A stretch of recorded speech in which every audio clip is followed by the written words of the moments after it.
The morning fog curls like pale smoke through the narrow cobbled streets, brushing the damp timbered walls with a chill that seeps deep into bone.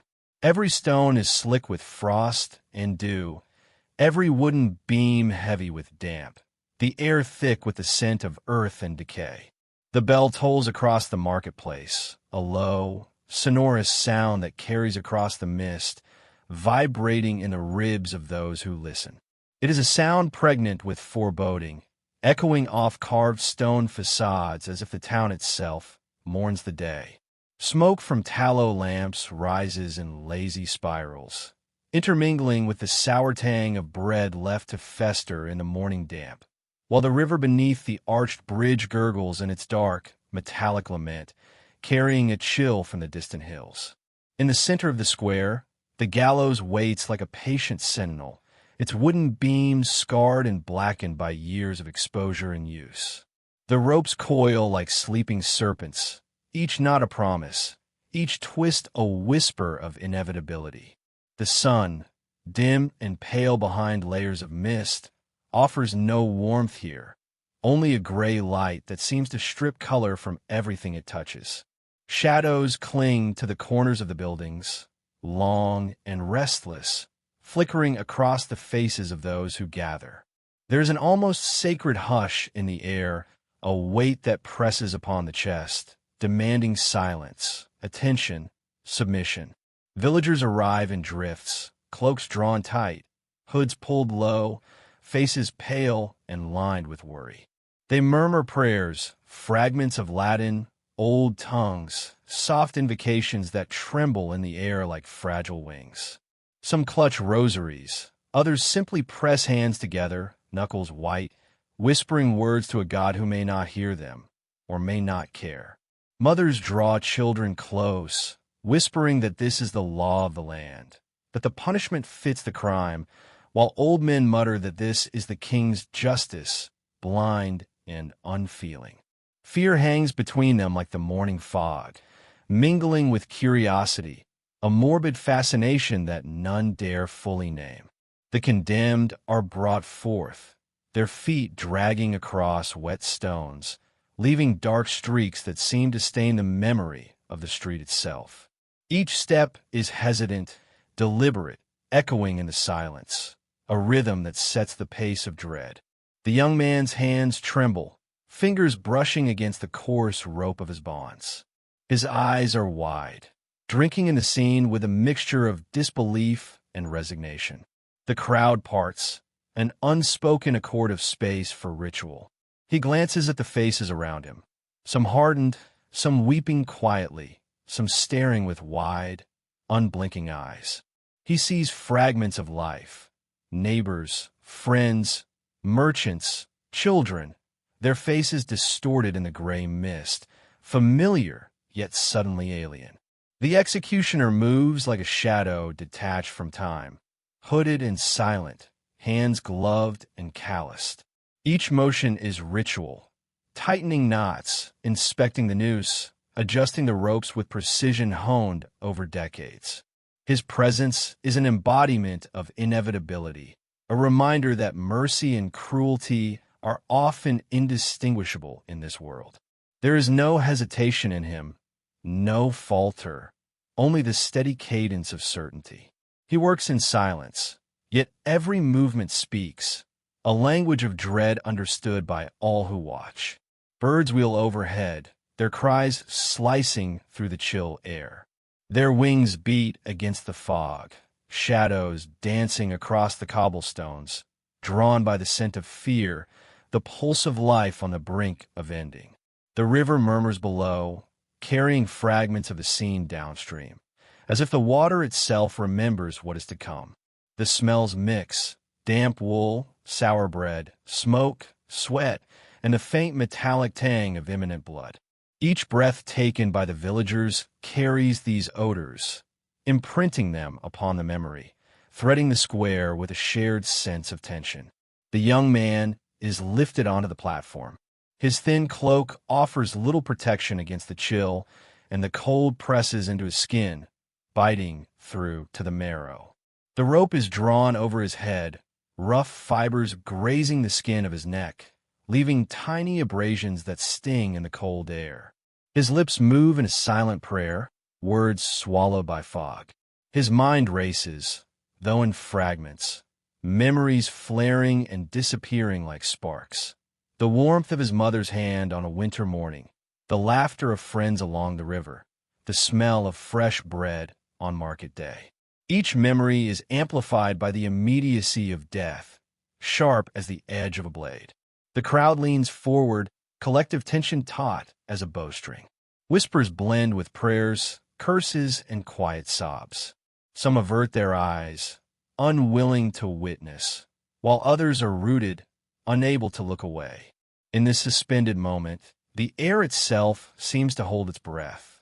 The fog twists around the square, curling between bodies and buildings, as if participating in the ritual of observation.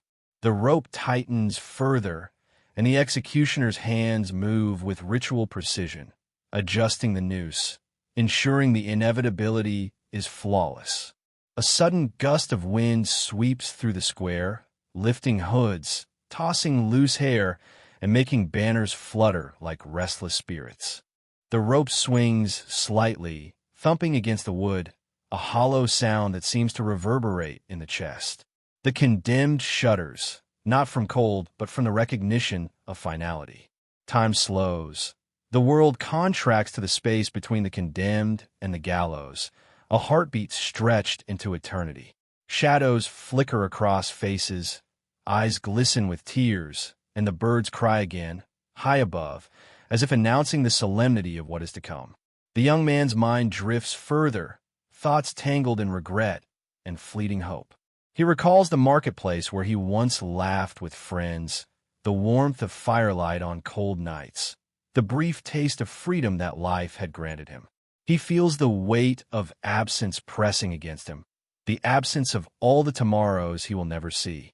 There is no plea, no bargaining, only quiet recognition, a surrender to inevitability that paradoxically holds a strange dignity. The executioner moves closer.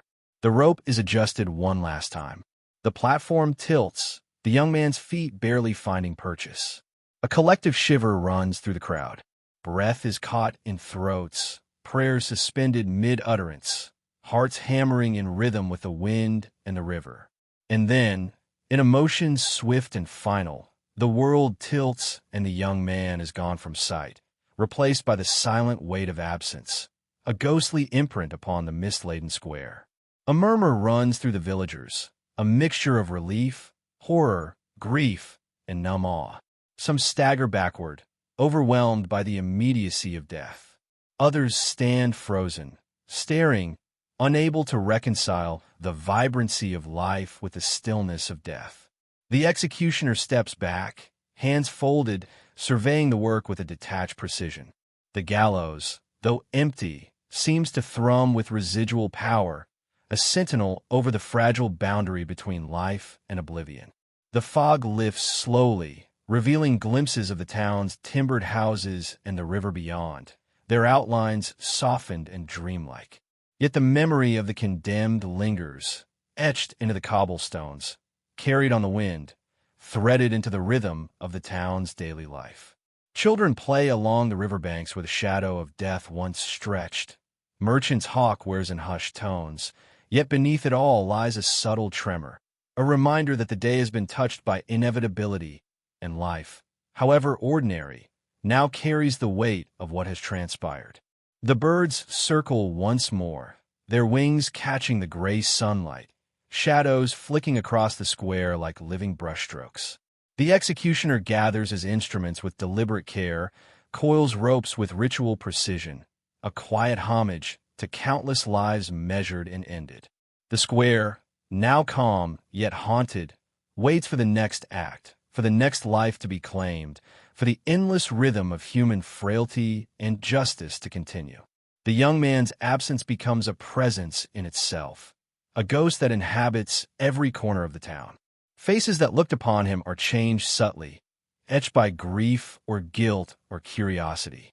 The air tastes differently, heavier, more fragile, imbued with the lingering specter of mortality. Even the river seems altered, flowing with a slower, more deliberate current, as if respecting the gravity of what has passed on its banks. As the fog retreats further into alleyways, the sun's weak light stretches across the cobblestones, elongating shadows, turning the square into a tableau of quiet desolation.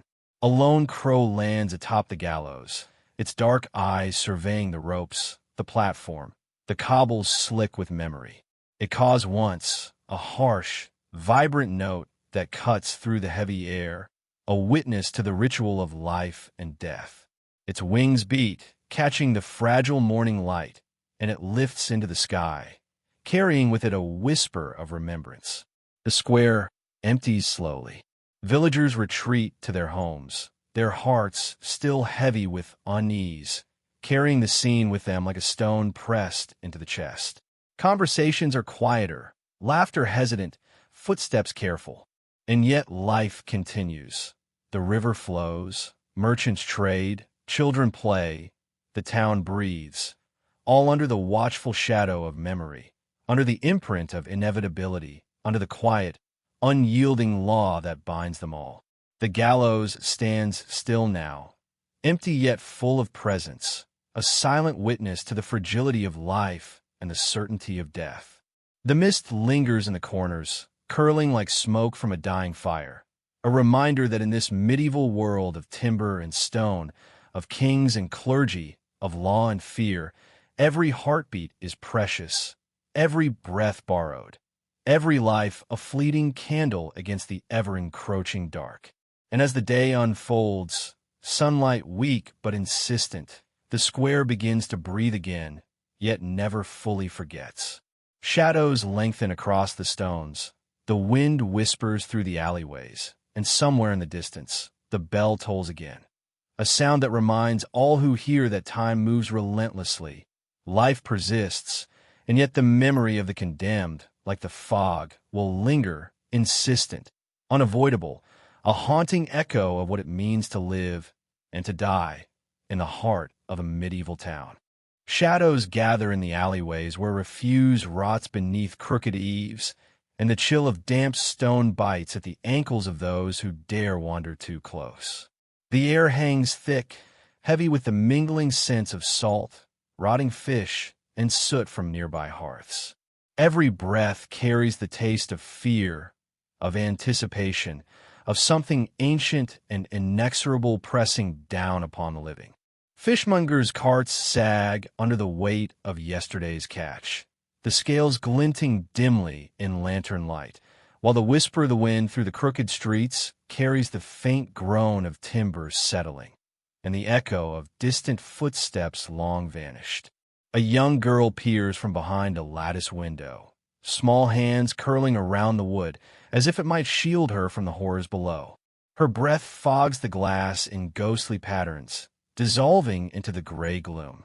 Eyes wide and unblinking, she watches the slow procession that approaches, the dance of shadow and metal across the uneven cobblestones.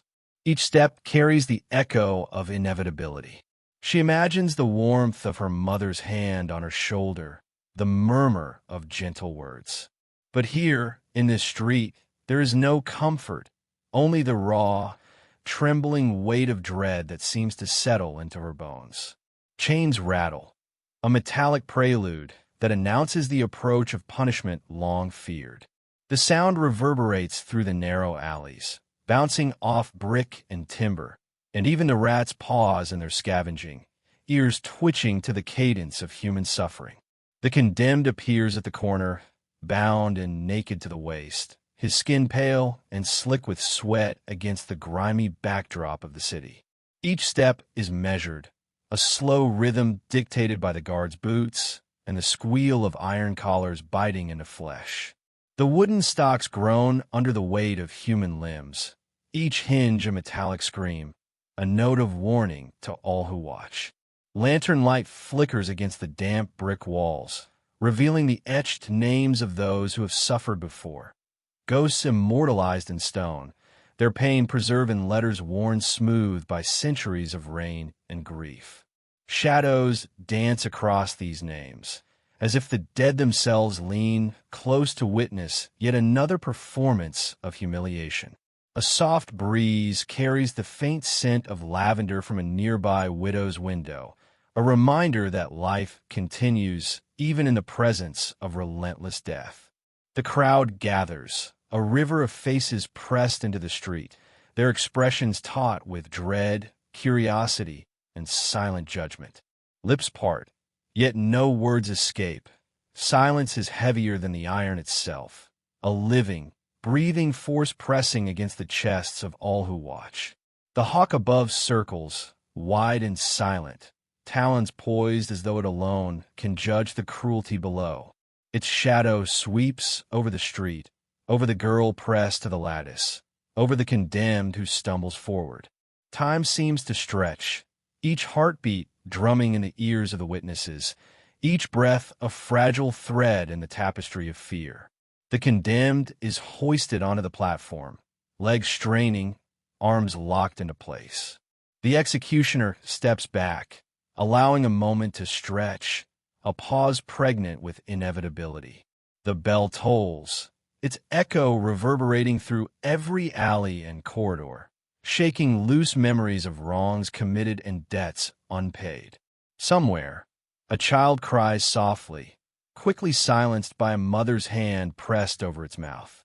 The condemned lifts his head, eyes wide, searching, as if pleading with the faceless crowd to see not the criminal, but the man, the son, the brother beneath the bindings and humiliation. The girl watches, heart hammering, and imagines a hand reaching through the lattice to touch his, to whisper that it will end, that he is not alone. But no hand can cross this divide. Only the weight of metal and what binds him to fate. The executioner advances, boots thudding against cobblestone. His shadow stretches across the condemned like a dark omen, masking the iron with something more insidious, inevitability. He raises his hands, tools gleaming in the lantern light, and the first cut of wood against flesh resounds like thunder in the narrow alley. A collective shiver runs through the crowd. The girl presses her forehead to the lattice, imagining the cold bite of iron, the sting of shame, the agony of exposure. She can almost hear the heartbeat of the city itself, thrumming in terror, in the resonance of the bell and the cries that rise and fall like tides. The condemned screams, a raw, jagged sound that tears through the silence, a voice that will linger in memory long after the bells have ceased. Faces turn, some averted in horror, others locked in fascination. The air vibrates with the human need to witness, to measure suffering against safety, to understand cruelty as a warning. The hawk circles lower, eyes glinting in the lantern light, a silent observer whose presence feels almost divine, almost accusatory. Every observer becomes complicit, every witness marked by the act, carrying the memory of human brutality in the quiet of their bones. The minutes stretch into eternity. Sweat and blood mingle with the cold, the odor of iron and salt thickening around the platform. The girl's fingers leave the lattice, tracing patterns on the glass as if she could rewrite history, shield the condemned from the lesson imposed by law and fear. She imagines the names etched into stone coming alive, whispering tales of rebellion, betrayal, lives stolen too soon.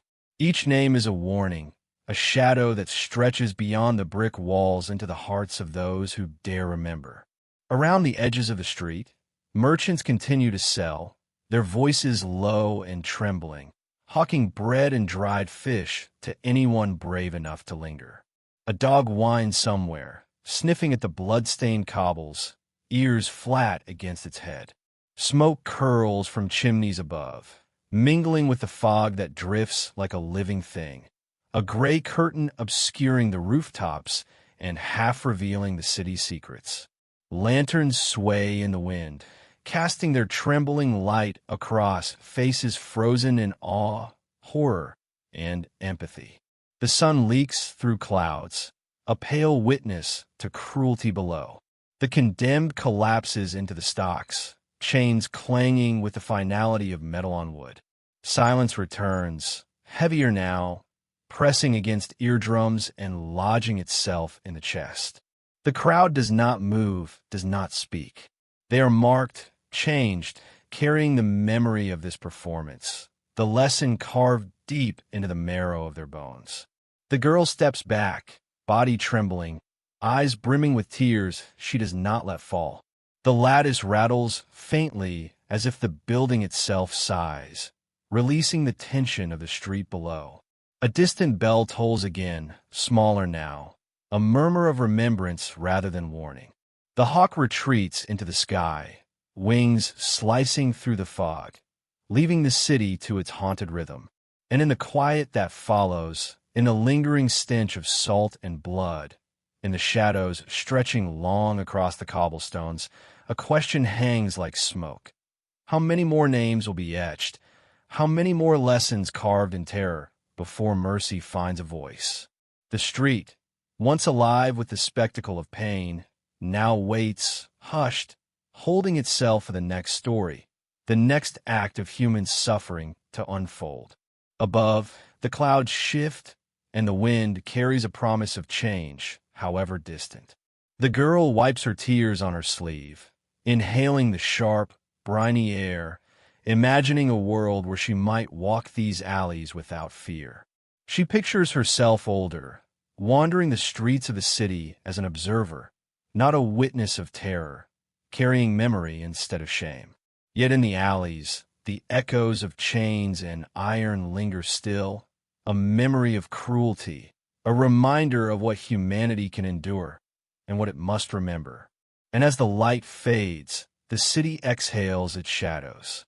Smoke coils through the chimneys like ghostly fingers reaching for the heavens. Rats scurry into the refuse, reclaiming crumbs from the carnage, indifferent to the human lesson enacted below. Lanterns flicker, guttering against the damp, and the girl leans once more to watch the empty street.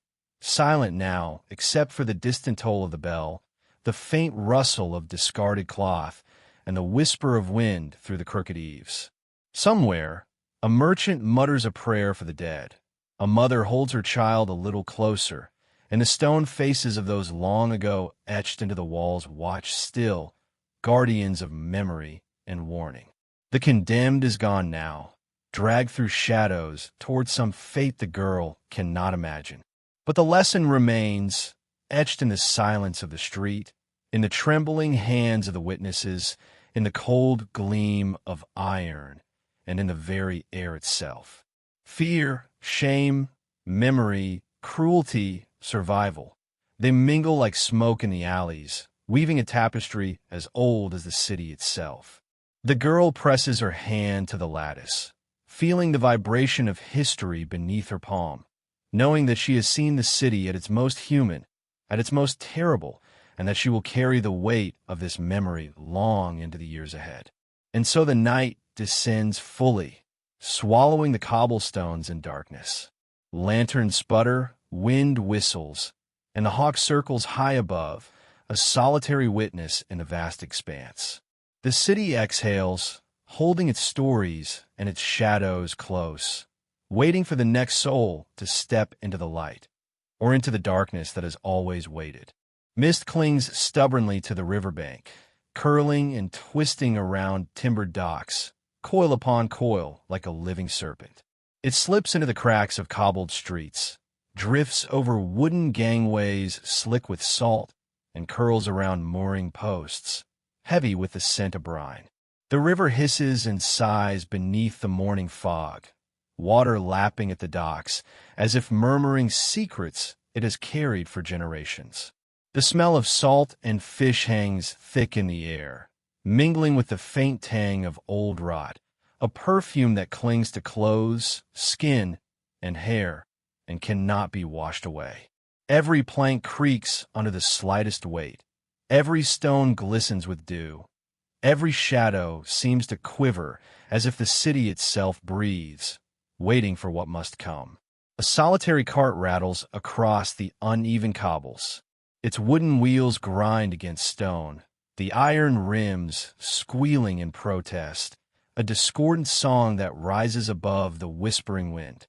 Inside, the condemned shifts, hands bound tight with coarse rope, wrists rubbed raw and bleeding. His shoulders sag under the weight of humiliation and guilt, a burden that feels heavier than any chain. Leather-clad city watch flank the cart on either side, their boots striking a measured, unyielding rhythm. Sunlight catches their iron clasps and buckles, a cold, glinting echo of authority that offers no warmth, no mercy. The pillory awaits, a silent, foreboding witness to centuries of judgment. Carved from oak, it bears the scars of history, slashes of anger, deep gouges from frantic hands, dark stains of blood and spilled wine, the remnants of prayers whispered too late. It stands at the heart of the square, a sentinel for the city's conscience, a monument to law and ritual, and to the terrifying inevitability that guilt will always find its voice. The prisoner is guided forward, the rope tightening with every step, cutting into wrists and forearms, a reminder that his body belongs not to him, but to the ritual of punishment that has claimed so many before him. Faces in the crowd press close, pale beneath hoods, their eyes flicking between the prisoner and the pillory. They whisper in hushed tones, voices brushing against each other like reeds swaying in a cold wind. There are mothers clutching children to their breasts, whose tiny eyes glint with confusion and fear. There are merchants whose hands rest nervously on the reins of their carts, thieves and beggars who glance sideways, their hearts quickened by curiosity and dread in equal measure. The air is taut with anticipation, each heartbeat stretching time into something elastic and oppressive. Above the square, banners sway in the mist, saints stitched into their fabric with wide, unblinking eyes. They seem to follow every tremor of the condemned, every twitch of muscle, every shiver of fear. It is as if the city itself is watching, holding judgment alongside the iron of the watch and the silent wood of the pillory. Every eye in the square is caught in a network of gazes, watching, witnessing, condemning, fearing, woven together like threads in a tapestry that will forever mark this morning. A child drops a crust of bread, the sound soft, almost insignificant, and yet it is swallowed by the resonant tolling of the chapel bell. Its voice is heavy, slow, mournful, vibrating through the bones of the square, echoing off walls and docks, and threading into the marrow of every living thing present. The prisoner's breath comes ragged, his chest rising and falling with tremors of fear. Sweat runs down his spine, mixing with the cold mist on his skin, soaking through garments and chilling him from within.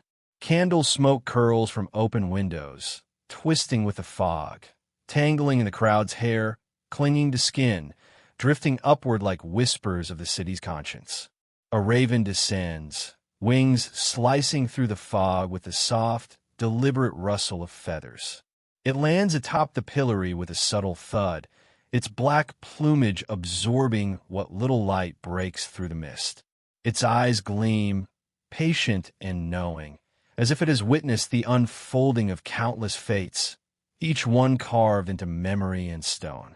The crowd watches the bird with awe and a flicker of superstition, some crossing themselves, some whispering prayers, some only staring in silence.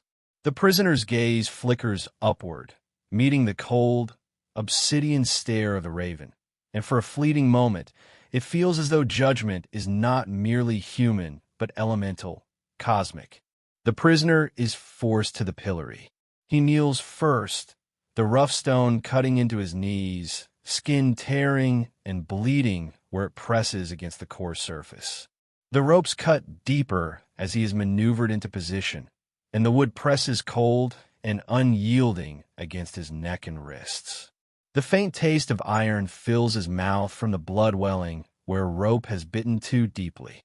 There is a sharp scent of sweat, mingling with smoke and mud and the river's salt, as though the city itself is exhaling in tension and fear. The crowd leans closer. Mothers shield their children's eyes, some unable to resist the morbid fascination of the spectacle. A man bites the edge of his palm, wishing he could look away, yet unable to do so. The prisoner rocks gently, small movements born of instinct, of terror, of an almost desperate attempt to resist the weight of what is coming. The bell tolls again, each sound falling like a hammer upon the chest of the city, echoing across docks and alleys, embedding itself in memory, as if to say, "This, too, will not be forgotten." The priest steps forward, robes rustling with the soft whisper of silk against stone. His voice rises in a chant, low and melodic, imbued with authority and ritual.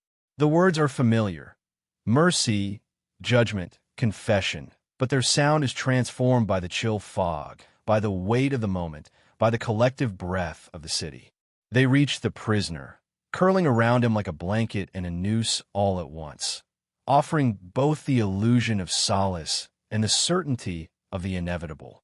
The prisoner whispers something inaudible, perhaps a prayer, perhaps a plea, and it is swept away immediately by the tolling bell, swallowed by the fog and the river and the watchful eyes of saints stitched in cloth above. Time seems to stretch. Every heartbeat is amplified, every shiver counted. The crowd is still, yet their stillness is a living thing, pressing in on the condemned from all sides. The wind shifts, carrying the scent of mud and river, smoke and salt, and the faintest note of something darker, older, perhaps the fear that has lingered in these streets for centuries.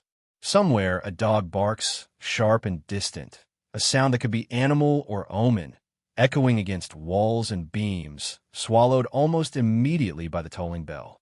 The prisoner's eyes wander, scanning the crowd, the river, the docks, the distant hills rising beyond the city walls. He sees faces etched with fear, awe, and sorrow. He sees children too young to understand, yet sensing the weight of this ritual through instinct alone. He sees men hardened by toil, merchants and beggars alike, each bearing witness to the same truth, that the law is merciless, that ritual is absolute, that the consequences of guilt are as real as the ropes that bind him. The raven flutters its wings, a sound like dry paper scraping against stone, a warning, a herald, a silent judgment. Shadows stretch across the square, cast long and thin by the weak, struggling sunlight. The mist begins to lift, revealing glimpses of the river sparkling cold and indifferent under the gray light.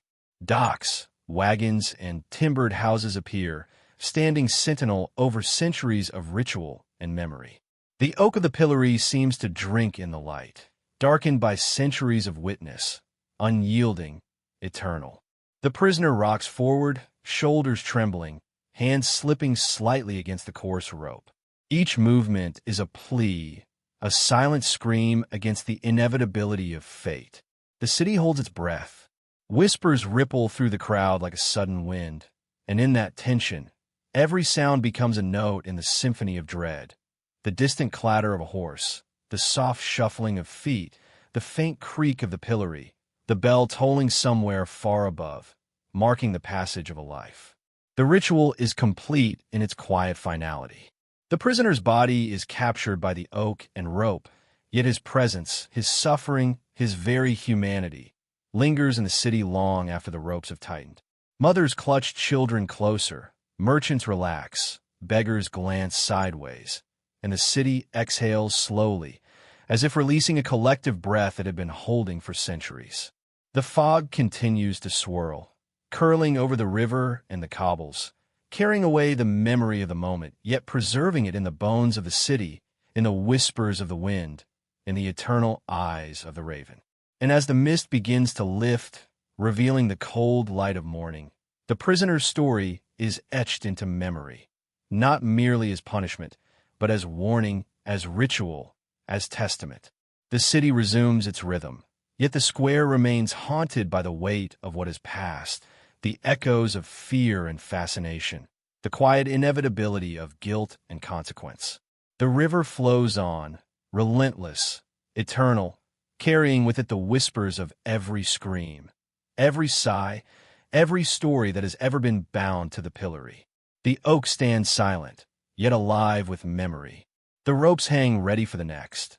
The raven waits for the next witness, and the city watches breathless, knowing that history is never silent and justice is never still.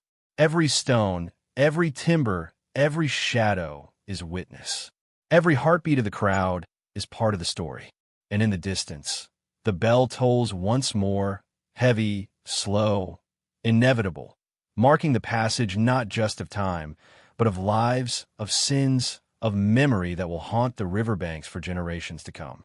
Rain falls in thin, silver threads, slipping down moss-covered stones, pooling in the depressions of cobbled streets. The mud clings to worn boots, sucking at ankles, dark and unyielding, as though the city itself seeks to swallow those who dare tread its uneven paths. Each step is an act of defiance, a battle against the cold, wet weight pressing from above, and yet the people move forward, drawn to the square by curiosity, by fear, by the pull of ritual that shapes their lives. From a high balcony, the nobleman leans over the carved balustrade, a cup of wine trembling between his fingers. He is a sentinel of authority, a spectator of fate. His eyes, sharp yet hollow with routine cruelty, trace the figure below. There is a man in chains, shoulders hunched under the weight of iron, dragged forward by men whose boots splash in the puddles with the rhythm of inevitability. The condemned's gaze flickers to the sky, gray and tumultuous, seeking a mercy that never answers. The air is thick with the smell of wet leather, roasted chestnuts spilling warmth from vendors' carts, and the acrid tang of torches burning low. Each scent is layered, a memory pressed into the city itself. Smoke curling over half-timbered roofs, mud and stone drinking the rain, and the sharp tang of fear seeping into every crevice. A blacksmith's hammer echoes from a distant alley, a reminder that life continues, that work persists even in the shadow of death. The man in chains pauses as the executioner steps forward, the chain rattling with each movement, a brittle metallic whisper that seems to echo in the damp silence. His boots are slick with rain, his hands bound, yet his eyes are alive with a brief flare of defiance, a silent challenge against the world that has condemned him. The wheel waits, polished smooth by centuries, its cruel edges gleaming under the flickering torchlight, promising a lesson as old as human sin. Children press close to the edges of the square, bundled in ragged cloaks, their eyes wide and mouths tight with unasked questions. They shiver, their small hands clinging to each other, learning early that obedience is a currency more vital than warmth. Behind them, mothers tug quietly at coats, whispering prayers that rise and vanish like smoke. Fathers, silent and stoic, nod grimly, as though acknowledging the inevitability of the law and the lesson it carries. The lesson of this day is brutal in its clarity. Mortal consequence is real, immediate, carved in bone and wood alike, and imprinted upon the heart of every witness. The executioner, a figure as solid as the oak beneath his feet, steps closer. Muscles ripple beneath heavy tunics, the weight of preparation and inevitability coiled in every movement. His face, half hidden beneath a hood, is unreadable, the expression of a man who has danced this grim dance countless times. In his eyes, there is no malice, only the certainty of purpose. The mallet, worn and darkened from generations of use, is raised. Its first swing falls, a sound that shatters the silence and reverberates across the city like a warning carved into memory itself. The crowd gasps, the children flinch, the dog in the alley whines, the sound bouncing off timber and stone, joining the human chorus of fear and anticipation. Lightning flickers across the sky, illuminating a tattered banner that hangs limp from its pole. Its colors, once bright with heraldic pride, are muted and torn, the emblem almost unrecognizable, yet still claiming its presence. The prisoner lifts his eyes for the briefest moment to meet the heavens, as though seeking a verdict beyond the cruel hands of men. In that instant, time feels suspended. The rain patters slower, the torches flicker with hesitation, and the city itself seems to hold its breath. The next crack of wood on bone is less an accident than orchestration, precise and merciless. Each strike is a punctuation in the grim narrative of the square, a story written in sound and motion. The crowd does not cheer, does not speak. Silence is the only response, heavy as the wet air, as oppressive as the rain-soaked stones beneath their feet. Mothers pull their children closer, the wind catching their cloaks, snapping fabric against skin like the invisible lash of authority. Every eye in the square holds its own version of terror, horror, and reluctant fascination. Even the smallest details join the narrative. A rat scuttles from shadow to shadow, disappearing beneath the wheels of a cart. Torches sputter as wet air presses against flame, and sparks fly upward, momentary stars in the damp night. The condemned tastes metal and grit on his tongue, the sting of cold rain on his skin mingling with the memory of every misdeed, every step that led him here. His chest heaves as if to expand the very air around him, yet it is the air of the city itself that presses down, holding him fast. The crowd leans closer, drawn by the gravity of pain, their faces ghostly in torchlight, reflecting fascination, horror, and the small, quiet prayers that rise to heaven like smoke. Every scream, every crack, every whisper of rain against the cobbles is a note in the city's relentless symphony. Above, the nobleman sips from his cup, though the wine has lost its sweetness, its warmth, its reason to exist. He watches the ritual with eyes trained for centuries of spectacle. In the brief pause between swings, he imagines himself in the place of the condemned, and a shadow of unease flickers across his otherwise composed features. Yet it is fleeting. The ritual continues, reminding him that power is sustained by demonstration, that obedience is purchased in fear and confirmed in pain. The crowd's silence is punctuated only by the faintest sobs, a child's gasp, the shuffle of damp cloaks. A beggar leans against a wall, clutching a wooden bowl, his eyes wide and fixed, knowing the lesson will last longer than any coin or charity. The wind rises, whistling through alleyways, carrying the smell of wet stone, smoke, and chestnuts, curling around the condemned's ears like a whisper of the world beyond punishment. Every detail is alive. The glint of wet iron, the flicker of torchlight on cobblestones, the distant toll of a church bell counting the seconds, each one marking the inexorable march of fate. Even the executioner feels the weight of the ritual in subtle ways. A slight shiver runs through his arm, not from cold, but from the gravity of witnessing life end again and again. He moves with the precision of a man who understands both the cruelty and the necessity of his role. Every swing is measured, deliberate, a conversation with the city itself, with the memory of all who came before and all who will follow. At last, the mallet falls for the final time. The prisoner lies still, his breath shallow, mingling with the rising mist. The crowd disperses slowly, the lessons imprinted in their minds as indelible as the rain-darkened stones. Children retreat into the warmth of home, their wide eyes carrying visions that will linger in dreams for years to come. The executioner lowers his instrument and disappears into the shadows, leaving the square to its heavy, wet silence. The nobleman turns from the balcony, drained of thrill yet reassured in the permanence of his authority. Rain continues to fall, indifferent, washing over stone and mud alike. The tattered banner flaps in the wind, whispering promises of power, inevitabilities, and a fragile line between life and death.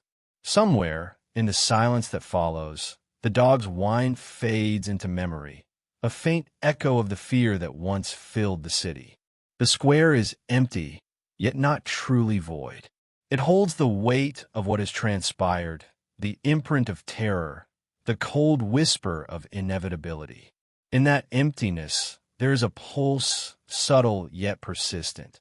The heartbeat of history, relentless, unyielding, carrying the promise that the cycle will repeat, that the lesson will endure, that the city will never forget. Above, the sky begins to lighten. The first thin threads of dawn break through the storm, revealing rooftops glistening with rain.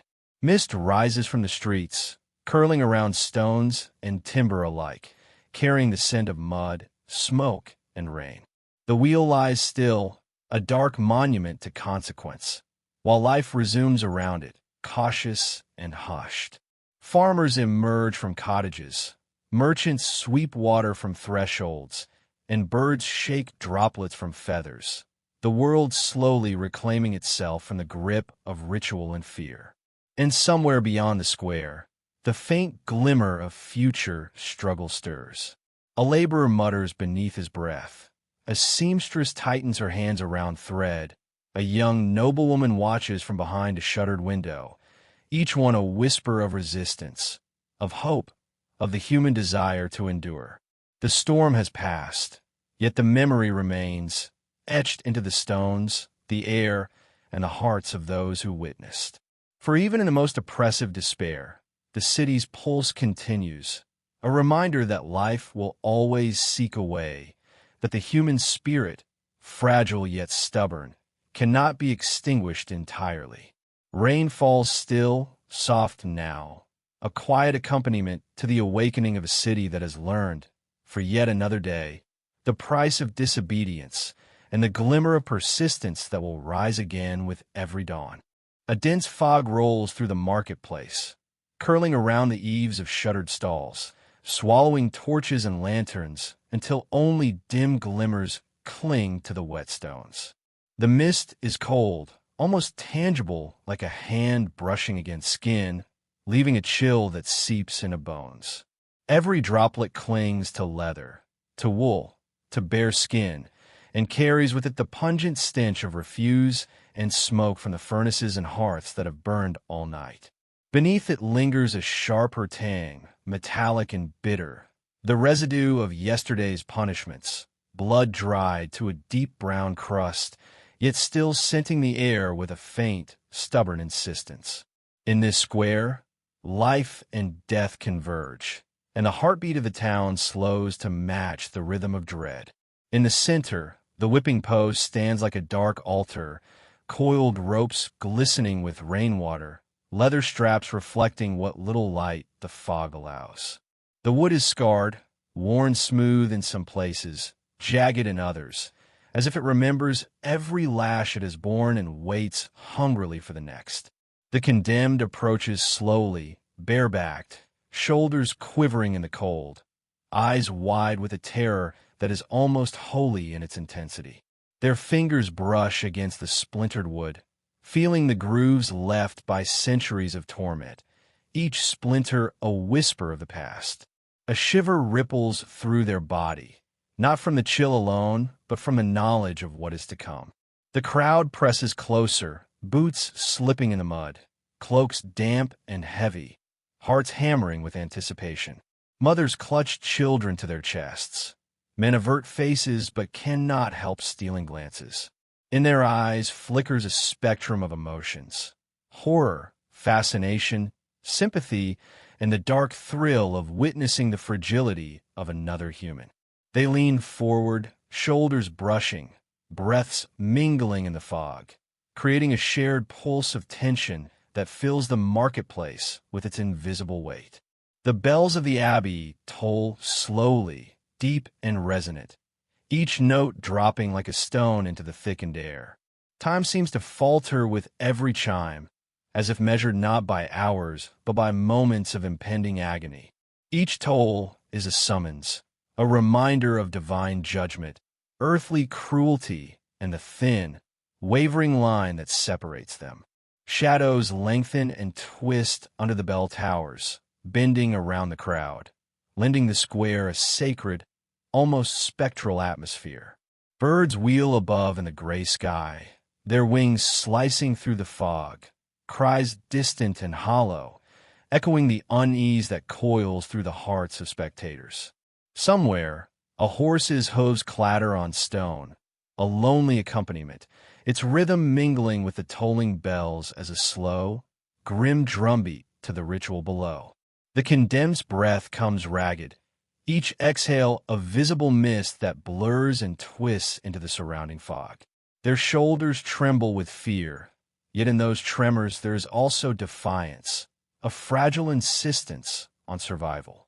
Fingers tighten against the post, nails biting into splintered wood, seeking purchase in the face of inevitable pain. Eyes dart to the crowd, searching for a sign, a spark of mercy, a glance of understanding. But all they find is fascination mirrored back, a reflection of human curiosity and the desire to witness suffering as proof of life itself. A hand raises the leather strap, worn and scarred, lifting it like a herald of doom. Silence falls over the square, thick and heavy, muffling the low murmur of the crowd. The mist seems to hang still, suspended, as if the world itself holds its breath. Every heart beats in tandem with the anticipation, every eye fixed on the trembling figure, every nerve straining for the first crack of leather against skin. Whispers rise in the fog, prayers half-formed, trembling, some calling for mercy, some for justice, drifting toward the abbey as though the cadence of bells might carry them to a higher power. Then the first lash falls, a sharp, wet crack, echoing across cobblestones, ricocheting through stone walls and into bone. Pain blossoms across the condemned's back, white-hot, immediate, and their body convulses, trembling under the weight of flesh and guilt intertwined. The crowd gasps, a collective shiver passing through their ranks. Some cover faces, others lean closer, compelled by the spectacle, their fascination a dark twin to their horror.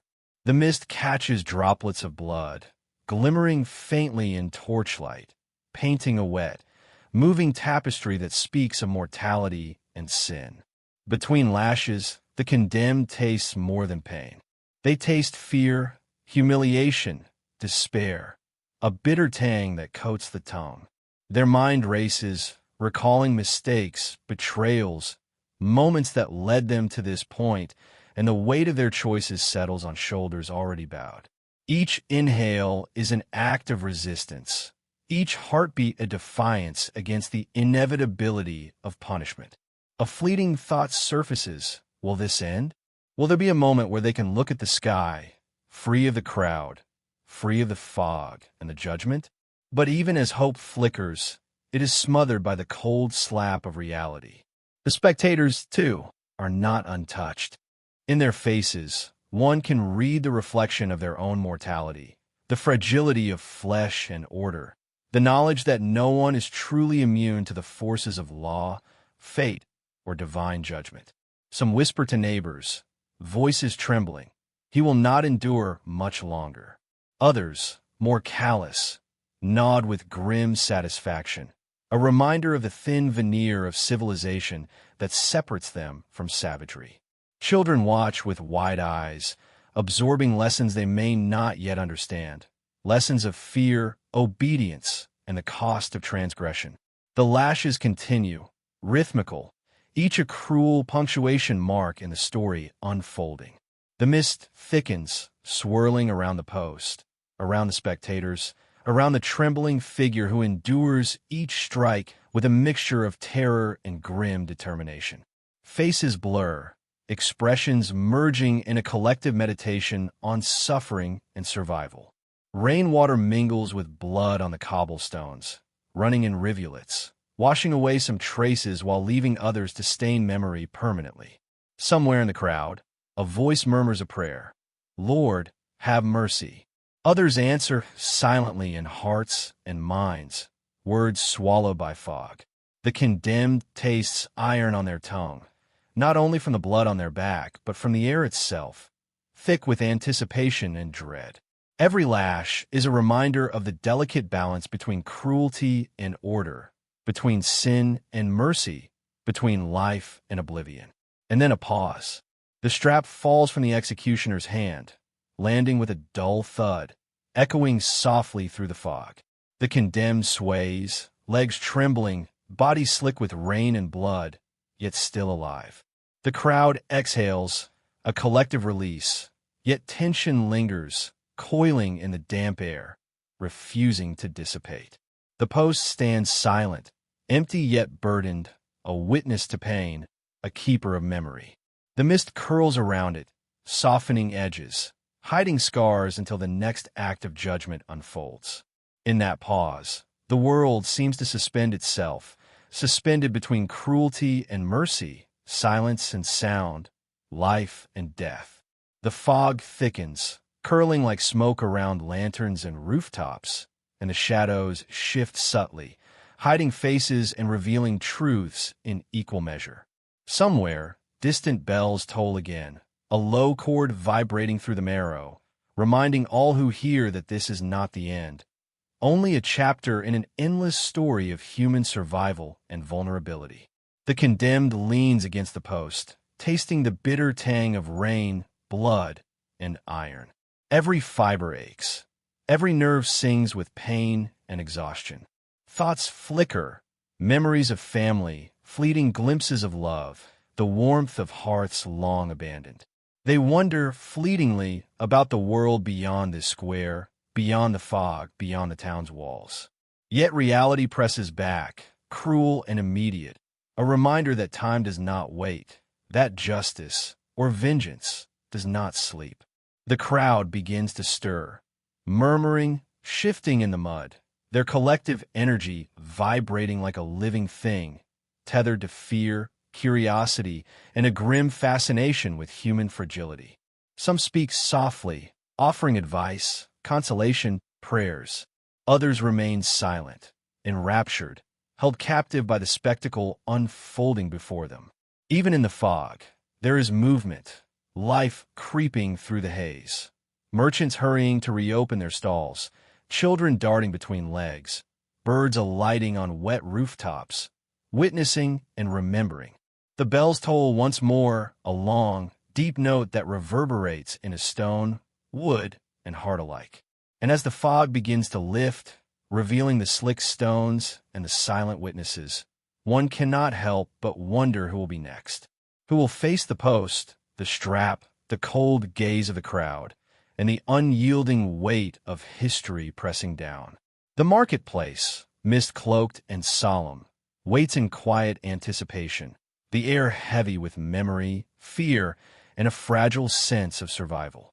Shadows retreat slowly, revealing the glint of distant windows, the faint outlines of people returning to hearths, to homes, to lives that continue despite the cruelty witnessed.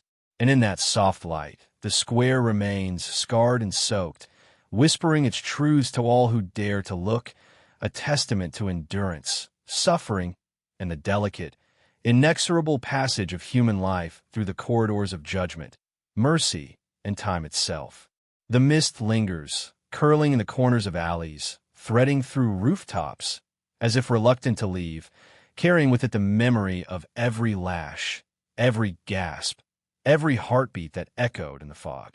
The whipping post stands, quiet but eternal, a sentinel to both cruelty and the fragile persistence of life. And somewhere, beyond the fog, the city continues, waiting for the next chapter in a story that is older than any witness, older than the bells themselves, older than the fear and hope intertwined in the hearts of all who watch. The first light of dawn creeps over the city like a hesitant breath, brushing frost from jagged slate roofs, tracing icy veins across puddles frozen in the night. Each pane of glass shivers in the cold, catching the pale amber of morning and fracturing it into shards that scatter across the cobblestones. A bell tolls somewhere in the distance, low and mournful, vibrating through stone and timber alike, threading itself into the bones of those who hear it. Each reverberation carries a weight of warning, of memory, of inevitable reckoning. Smoke curls from hearths, pale and twisting, smelling of charred wood and yesterday's stew, carrying the faint tang of despair into the crisp air. The scent mingles with the sharp tang of iron, the promise of punishment, and the faint coppery hint of blood that waits, though unseen, to mark the morning. Figures emerge from narrow alleys, hunched and shivering, bare feet scraping against frost-bitten cobbles. Chains rattle against stone with every step, a sound more insistent than the tolling bell, more urgent than the soft prayers whispered into the wind. The rhythm of iron on stone is relentless, marking each heartbeat of the accused, each breath of those who watch, each silent judgment passing through the crowd. Their eyes dart across the square, catching faces of strangers, neighbors, even friends whose familiarity now feels like betrayal. Merchants pause mid-motion, hands sticky with dough or soot, eyes drawn to the inevitable spectacle unfolding before them. Craftsmen freeze, hammers suspended mid-air, anvils untouched, as if the city itself had inhaled and paused, anticipating the moment when law and fear will collide. Lanterns sway in the wind, their flames sputtering against the cold, throwing dancing shadows across walls and cobbles. Shadows twist and writhe like living things, coiling around the legs of the condemned, whispering promises of shame and pain. A hawk circles overhead, wings slicing the pale morning sky, its talons sharp as truth, its gaze unyielding and exact. It observes the ritual below with the patience of the natural world, indifferent to human cruelty, yet intimate with its consequences. Its shadow passes over the square like a fleeting judgment, silent, inevitable. The accused raise their heads, fleetingly, catching the glances of neighbors, of strangers, of friends.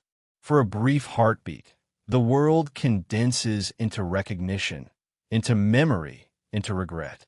A child's small, uncomprehending stare meets theirs. A mother's hurried sigh presses against the chill.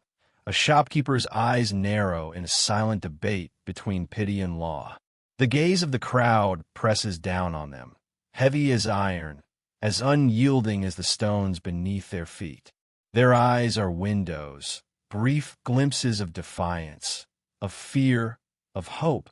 But these moments dissolve into murmurs and whispers, swallowed by the creak of wood and the clatter of chains. The square becomes a living theater, every gesture amplified, every shiver of cloth or breath of wind magnified, etching the lesson of the morning into flesh and memory alike. A woman crouches beside a stall, shawl drawn tight against the cold, lips moving in prayers no one hears. Behind her, a child peeks, eyes wide with awe and terror, sensing the gravity of a punishment that will linger in dreams for decades to come. A father shifts his weight, uneasy, recalling a similar morning when he, too, witnessed humiliation carved into the streets, etched into stone, repeated in memory long after wounds healed. The air seems heavier, pressed down by the weight of expectation, the inevitability of law enforced in public. The accused shuffle forward to the scaffold, chains clinking with each step, faces pale, hands trembling. The accuser, a figure in a dark robe, steps with slow deliberation, keys jangling at the hip, the rasp of wood against iron marking the final approach. The crowd leans closer, drawn as moths to a flame, fascinated by fear, captivated by inevitability. Every gesture becomes amplified. The tightening of a wrist in a stock, the involuntary shiver of a knee, the faint inhalation before a cry is stifled. The bell tolls again, each note longer, more insistent, echoing through narrow alleys and shuttered windows. It reverberates against stone walls and cobbled streets, embedding itself into the minds of those who stand witness.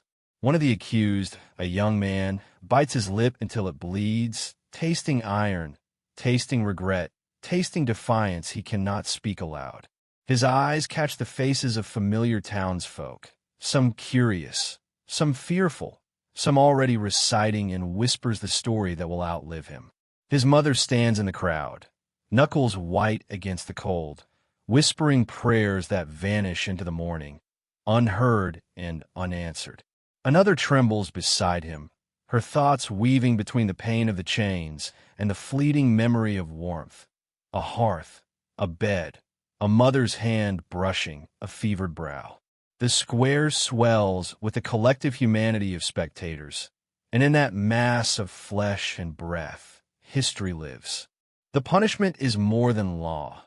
It is the town's mirror, reflecting every fear, every unspoken longing, every betrayal. Above, the hawk wheels again, shadow gliding over frost and cobblestone. Its gaze is indifferent, yet precise, as if acknowledging the ritual's rhythm, the careful choreography of humiliation and observation. The wind carries whispers of speculation, of gossip, of fear, snatched from lips trembling with cold or anticipation. The chains rattle again, a metronome marking the pulse of the crowd, the anticipation of cries, of shame, of finality. A man in the back murmurs a prayer, low and fractured, while others discuss the accused crimes in hushed tones, weighing the morality of action against the brutality of precedent. A child tugs at a mother's sleeve, eyes wide, questioning a world she is too young to understand, yet instinctively knowing that punishment is both lesson and warning. The mother pulls her close, murmuring words she barely comprehends herself, trying to shield innocence in a world constructed of cold stone and colder law. The frost glints on the cobbles like fractured mirrors, reflecting twisted faces, nervous anticipation, and quiet grief. Each shiver of a cloak, each adjustment of a hood, each twitch of a chained wrist becomes amplified, a testament to the raw, naked humanity of fear. The accused hunch over, lips moving in silent prayers, eyes darting to the faintest hint of mercy in the crowd, an eyebrow raised, a hand lightly pressed against the chest, a fleeting recognition of shared fragility. A bell tolls again, long and sonorous, resonating in the very marrow of the city. The first act of judgment begins in earnest. Whispers rise, swelling into murmurs, then a low, steady hum of the town's collective consciousness, as if the square itself breathes in time with the unfolding drama. Wood groans beneath the weight of bodies, iron bites into flesh, and yet the scene carries a grim beauty, a terrible symmetry that the city has rehearsed for generations, where pain, fear, and law intermingle in precise choreography. Above it all, the hawk lifts, wings catching sunlight, casting elongated shadows across puddles and cobblestones. The crowd begins to thin, returning to their mundane tasks. Merchants restocking, craftsmen resuming rhythm of hammer and anvil. But the lesson lingers, etched into memory like frost on glass. The wind carries the faint tang of iron and smoke, whispers of prayers and curses, the echo of chains and muffled cries. The accused rock gently against the stocks, muscles stiff from cold, chains biting ever deeper. A fleeting defiance sparks in one eye, a whispered memory of warmth, a thought of rebellion, however quiet, that refuses to be extinguished. The square exhales collectively, a temporary release of tension, yet beneath the surface, fear, anticipation, and the memory of judgment remain. The day progresses, sunlight climbing higher, illuminating frost and slate with a brittle gold. Silence descends between the clatter and murmur, heavy yet tentative, like breath held for too long. Children wander among the crowd, dragging parents' hands, uncomprehending yet intuitively understanding the solemnity. Elder townsfolk remember past spectacles, the echo of lessons carved in stone and flesh lingering decades after the actors have vanished. The frost glistens like crystal, fragile yet eternal, mirroring the quiet persistence of memory, of law, of humanity confronted with itself. The hawk circles one final time, casting shadows over the frozen puddles and the chains, before lifting toward the open sky. The square empties gradually, leaving only lingering whispers, footprints pressed into frost, and a faint echo of chains and stone memory. The city resumes its rhythm, merchants hawking goods, craftsmen returning to their work, but beneath the ordinary hum, the weight of observation, of justice, of fear remains. Each footstep, each glance, each whispered prayer becomes a part of the city's history, inscribed invisibly yet permanently upon stone, flesh, and conscience. And as the sun climbs higher, scattering frost into fleeting rainbows, a question lingers in the still air. Who will stand next in the light, and who will be broken beneath it? The city waits, silent but vigilant, for the next bell, the next lesson, the next moment when fear and law will dance again in the cold, fractured dawn. Twilight descends like a veil, softening the edges of timbered houses and narrow streets, folding the world into muted grays and whispers.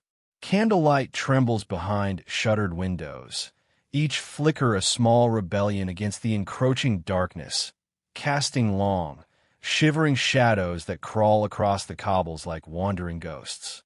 The air is dense with chill, clinging to skin and bone, carrying with it the scent of wet earth, spilled ale, and the acrid tang of burning pitch, a perfume of the city's life and death entwined.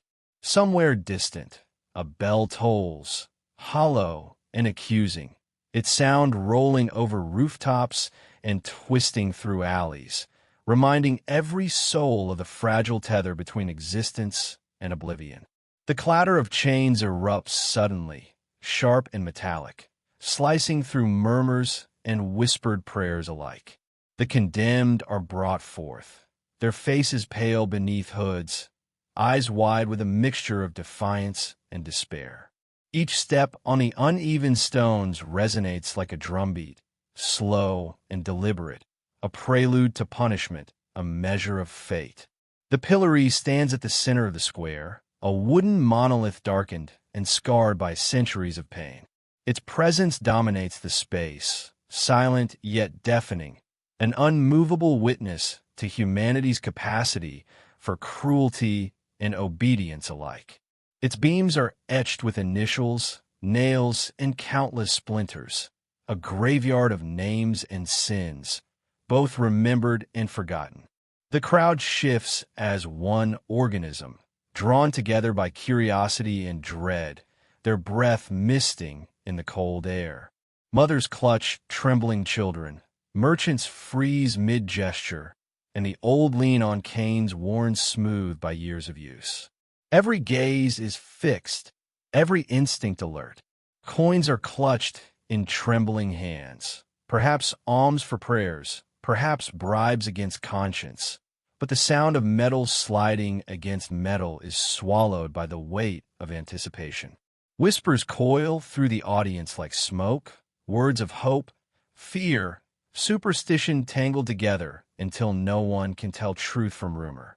A child presses his face against a mother's skirt, eyes wide, absorbing the horror in a silence too heavy for speech. Above it all, a raven lands on a nearby rooftop, feathers absorbing the dim light, a sentinel of the night.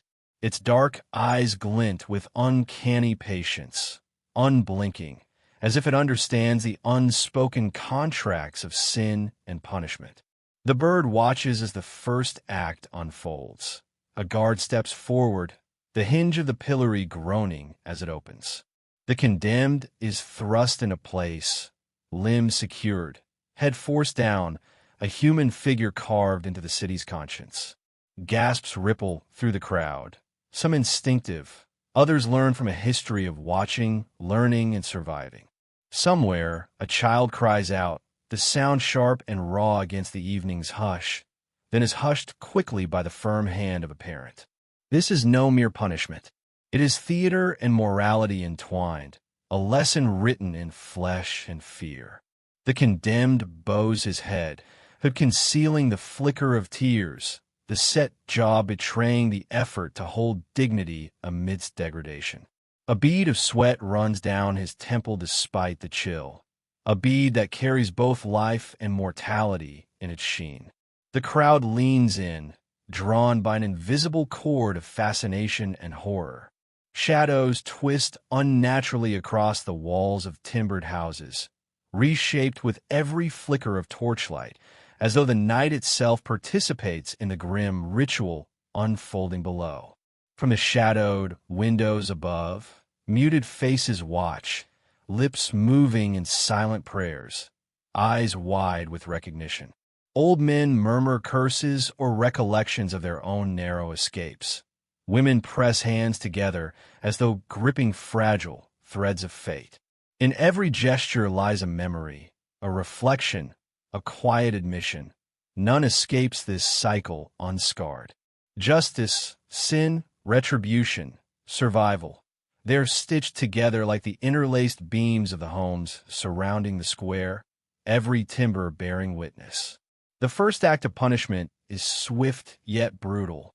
The crack of a whip, a shout of a guard, the splintering of wood as punishment is administered. Pain registers collectively, a shared heartbeat of empathy and terror. Some avert their eyes, unable to endure the spectacle, while others lean closer, captivated by the stark inevitability of it all. Sweat, blood, and tears glint in the torchlight, a triad of humanity's endurance and vulnerability. Even the air seems to pause, thick with anticipation, laden with the knowledge that tonight someone's life is being etched into legend, however grim. Yet within the horror, subtle threads of courage and rebellion shimmer. A young man steps forward, offering water in defiance of guards, only to be shoved back with force, but leaving a trace of compassion in a sea of cruelty. A woman murmurs a prayer, not for mercy, but for understanding, her voice fragile yet insistent. An old man tightens his grip on a wooden cane, silent but resolute, eyes fixed on the condemned. Every small act carries meaning beyond itself, threading a tapestry of emotion through the square. In these gestures, the essence of humanity lingers, stubborn and radiant against the weight of mortality. The condemned strains against chains, muscles flexing under the dull ache of restraint. The pillory bites into flesh, the wood unforgiving, each movement a reminder of fragility. The wind stirs, rustling banners and loose straw, bringing with it the scent of smoke and decay. Somewhere dogs bark, their cries echoing over rooftops and through alleys, a reminder that life continues even in the shadow of suffering. The city holds its breath, caught between the inevitability of punishment and the primal urge to look away. Time stretches, elongated by fear, each moment hammering against the senses. The condemned's breathing, ragged and shallow, becomes a rhythm the crowd unconsciously adopts. A mother presses her son's hand, and he squeezes back, a quiet act of shared courage. A merchant spits onto the stones, disgusted, and the axe spreads, small rebellion echoing through collective consciousness. Every twitch of a hand, every shudder of the body, resonates beyond the individual, entwining the lives of all who bear witness. The night grows heavier, and with it, the weight of centuries. The pillory seems to grow larger, more imposing, as if fed by every act of cruelty ever witnessed upon its beams.